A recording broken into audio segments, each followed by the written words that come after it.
Admin sangat yakin kalau sebagian besar dari Anda sudah tahu dengan yang namanya pajak. Tapi admin juga sangat yakin kalau tidak semua dari Anda tahu kemana pajak tersebut seharusnya difungsikan. Maka dari itu, pada video kali ini admin ingin mengajak Anda semua untuk membahas tentang 4 fungsi utama pajak bagi pembangunan negara tercinta kita ini. Namun seperti biasa, sebelum kita bahas lebih jauh satu persatu fungsi utama pajak bagi pembangunan negara ini apa-apa saja, mohon bantu pengembangan channel ini dengan cara menekan tombol like di bagian bawah video ini, lalu subscribe ke channel ini bagi Anda yang belum. Nyalakan juga notifikasi agar selalu mendapatkan update video terbaru dari channel ini.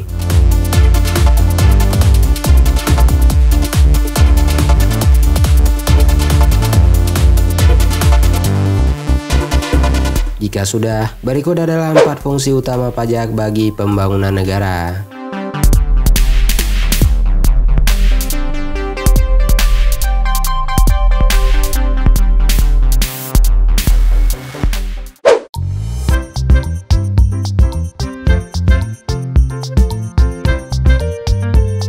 Fungsi pajak yang pertama adalah bertujuan untuk menjadi salah satu sumber pendanaan dalam anggaran pemerintah. Di Indonesia, anggaran pemerintah disebut dengan istilah Anggaran Pendapatan dan Belanja Negara atau APBN. APBN sendiri disusun oleh pemerintah setiap tahun yang terdiri dari pendapatan, belanja, dan juga pembiayaan. Dalam hal ini, pajak menjadi salah satu sumber pendapatan negara dalam anggaran APBN. Namun, pajak bukanlah satu-satunya sumber pendapatan negara, karena tidak akan cukup untuk membiayai kebutuhan belanja pemerintah. Sumber pendapatan negara lewat anggaran juga berasal dari hibah dan pendapatan negara bukan pajak atau PNBP.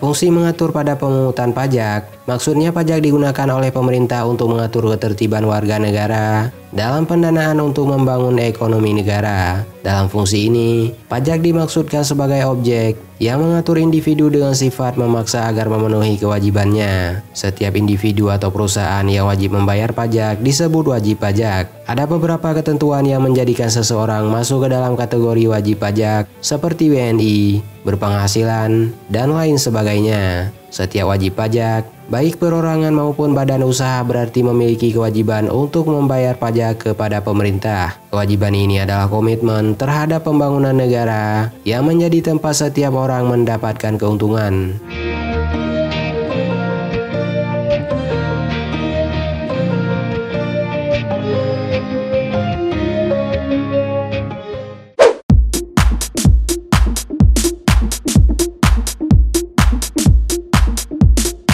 Fungsi pajak berikutnya adalah fungsi stabilitas. Dalam perekonomian suatu negara, biasanya terjadi kondisi kenaikan dan penurunan harga barang secara signifikan dan terus-menerus. Kondisi itu biasanya disebut inflasi dan deflasi. Inflasi ditandai dengan harga barang yang terus meningkat selama dalam kurun waktu tertentu. Kebalikannya, deflasi adalah penurunan harga barang yang terjadi di suatu wilayah dalam waktu tertentu. Jika terjadi inflasi ataupun deflasi, pemerintah harus mengendalikannya supaya tidak menyebabkan perekonomian negara terlalu lesu maupun harga barang yang menjadi terlalu mahal. Salah satu strategi pemerintah untuk mengendalikan inflasi atau deflasi adalah dengan menggunakan strategi pajak. Pemerintah melalui kebijakan fiskal dapat mengatur jumlah pajak guna menstabilkan perekonomian.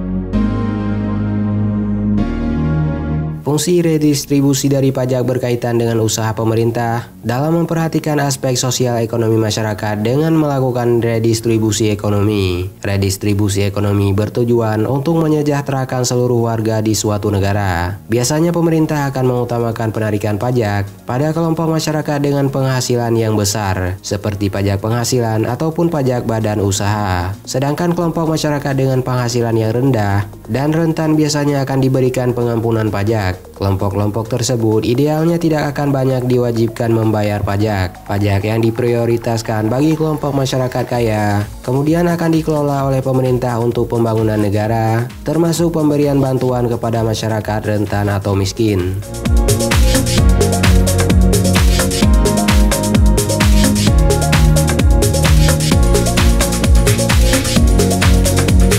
Itulah 4 fungsi utama pajak bagi pembangunan negara yang seharusnya yang admin tahu dan bisa admin share untuk Anda pada video kali ini. Mungkin di luar dari keempat fungsi yang sudah admin sebutkan tadi, masih ada fungsi-fungsi lainnya yang masih belum tersebutkan.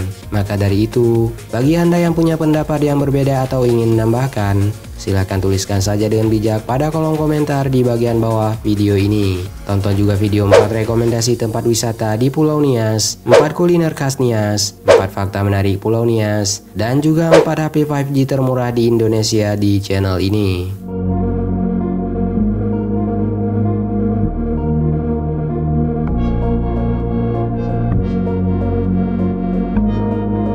Dan untuk Anda yang punya waktu luang, maka tidak ada salahnya untuk berkunjung ke www.atailahpetir.com serta follow semua sosial media yang tertera pada kolom deskripsi di bagian bawah video ini. Terima kasih sudah menyaksikan video ini dan sampai jumpa pada video selanjutnya.